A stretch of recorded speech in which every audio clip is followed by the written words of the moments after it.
Hi everyone, I'm Catrice Camel Casinto, a student from BS Tourism Management at CPU Danao Campus. For our project and management, I'll be interviewing a manager from the Hospitality and Tourism Management industry to learn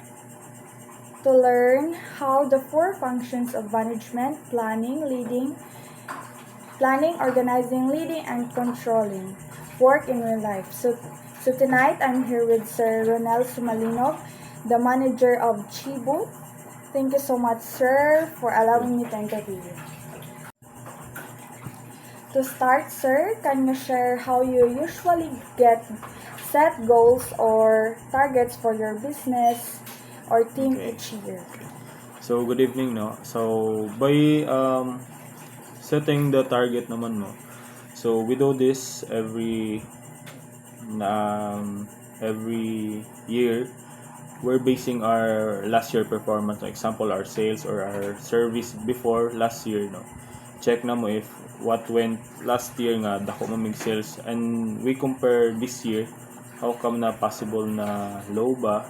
So, it might possible last year, no? Ang kuha mo to na may promotion ba, so it might possible nga mo dako. So again, we're basing our target for this year comparing last year.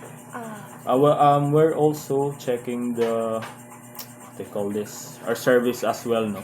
So muna mong gi-check or promotion as well. Alright, thank you, sir. And what kind of strategies or plan do you usually create to reach those goals? Okay.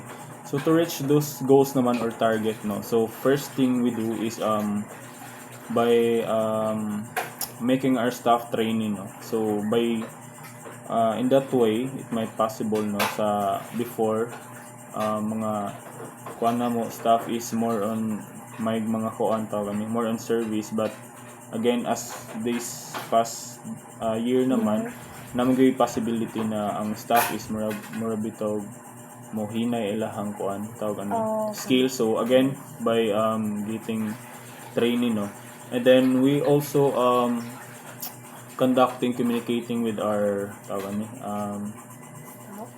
staffs, and then sa marketing as well, no, para ma-hit po ang target. So again, manager and then more on marketing, no. Okay.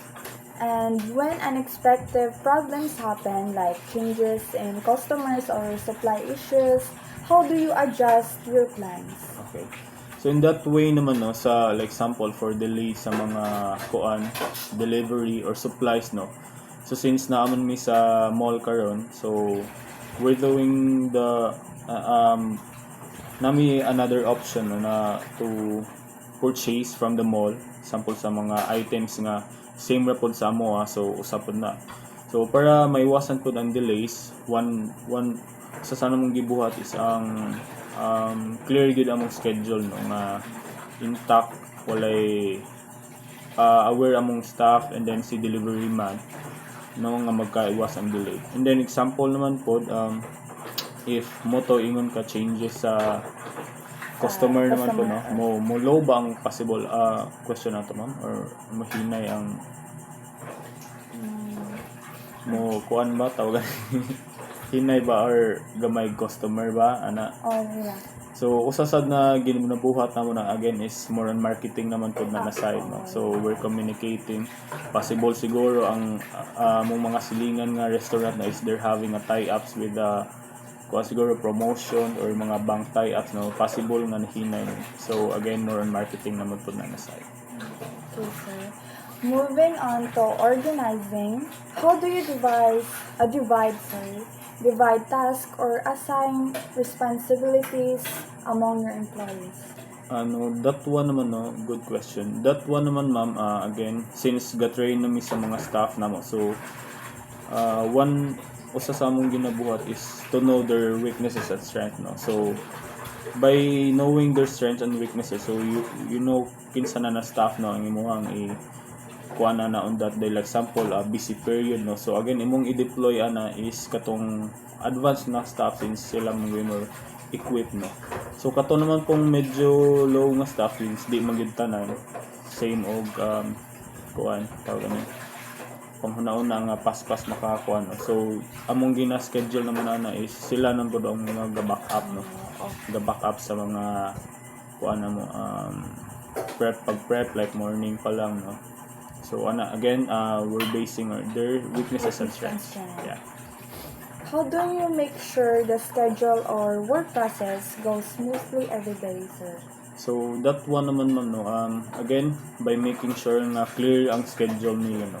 So kami ginabuhat namo 1 week before na may schedule nga naka-plot daw, and then by every day I always remind our staff na sir proceed ta sa schedule ugma no. So if amo pong standard is for example na di mo gin malikayan ang mga absences, so earlier maka-advise na mong staff no na di sila makasulod, so adjustment na po sa staff no. So muna again clear and communication mura gyud na pinaka-importante no para smooth lang ang operation. Yeah. As a manager, how do you motivate your team to always do their best? That one naman ma'am no, since sa restaurant na jud may every monthly meeting no.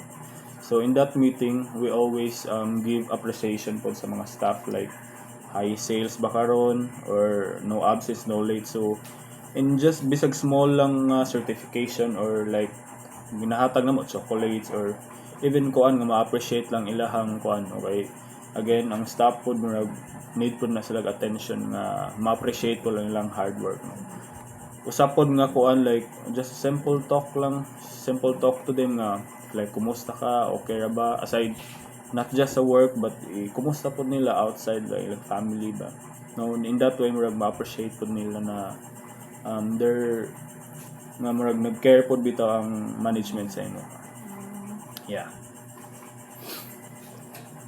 Would you say you are more of a strict leader or a friendly one? How do you keep a good relationship with your staff? That one naman ma'am no, as a sa manager good, pinakalisod na trabaho is handling people, kay since marag daghan gud kag atubangon nga mga attitude na ay nindot na ibate no. So for me naman nagakuan ko sa friendly nga manager no, since but if friend birog magbutang pug kag tawag gani boundaries no nga friend mo outside of work but in the work environment you should respect no. So respect lang guys, since if you're too much friendly naman po possible nga murag ikuan po nimo yung kabuutan take advantage sakto ka. So again I'm more a friendly manager. Yes.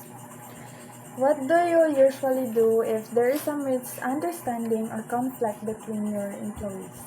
That one naman ma'am no, before talking to them guys, since mo din na yung standard, I always conduct initial investigation sa before talking to them, like sa mga since naami mga CCTV or sa mga nakakita nga staff no, net possible nga unsay nahinungdan sa misunderstanding, and then I call out to them, mas may talk na nimo privately no, check nimo lang mga size if unsay nahitabo, and then mas mayo nga on that mag sit down pa lang mo makuha na nimo no, makuha na nimong root cause, magkuan pud kag quick solution no nga makuha na, and then mas mayo mapa remind nimo nga stay what they call this, Stay calm? no. Sorry. Mas mayo ma-inform nimo sila nga stay professional lang din no, as a work. Yeah.